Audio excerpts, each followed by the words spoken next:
জনসম্মুখে আরও একবার রিপাবলিকান প্রার্থী ডোনাল্ড ট্রাম্পের সঙ্গে কথার লড়াই করতে আগ্রহ প্রকাশ করেছেন ডেমোক্র্যাট প্রার্থী কমলা হ্যারিস। সামাজিক যোগাযোগ মাধ্যম এক্সে কমলা জানান, সানন্দে তিনি ট্রাম্পের সঙ্গে আরেকবার বিতর্কে অংশ নেবেন। সেই সঙ্গে তিনি আশা করেন প্রতিদ্বন্দ্বী ট্রাম্পও নতুন এই বিতর্কে যোগ দিবেন। মার্কিন গণমাধ্যম সিএনএন যুক্তরাষ্ট্রের দুই প্রেসিডেন্ট পদপ্রার্থীকে নতুন এক বিতর্কের জন্য আমন্ত্রণ জানায়। সিএনএনের ডাকে কমলা সাড়া দিলেও সাড়া দেননি ট্রাম্প। ট্রাম্প সাফ জানিয়ে দেন, এখন আর বিতর্কের সময় নেই, অনেক দেরি হয়ে গেছে। ট্রাম্প দাবি করেন, কমলা বুঝে গেছেন এই নির্বাচন ডেমোক্র্যাটদের পক্ষে জেতা আর সম্ভব না।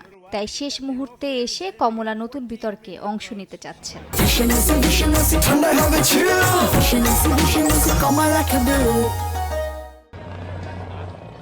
বিবিসির তথ্য মতে ট্রাম্প কমলার সমর্থকরা আরেকটি বিতর্কের প্রত্যাশা করছেন। এর আগে এবিসি নিউজের বিতর্কে ট্রাম্পের সমর্থকরা অনুষ্ঠানের পরিচালকদের বিরুদ্ধে পক্ষপাতিত্বের অভিযোগ আনেন। বিবিসিকে ট্রাম্পের সমর্থকরা জানায়, ট্রাম্প যদি কাউকে ভয় না পেয়ে থাকে তবে বিতর্কে অংশ নিতে তার কিসের ভয়। বিবিসি আরও জানায়, যুক্তরাষ্ট্রের ভোটাররা পছন্দের প্রতিদ্বন্দ্বীদের একে অপরকে প্রশ্নের জালে জড়ানোর হাড্ডাহাড্ডি আরেকটি বিতর্কের অপেক্ষায় আছেন। মালিহা সুহরাওয়ার্দী, সময় সংবাদ।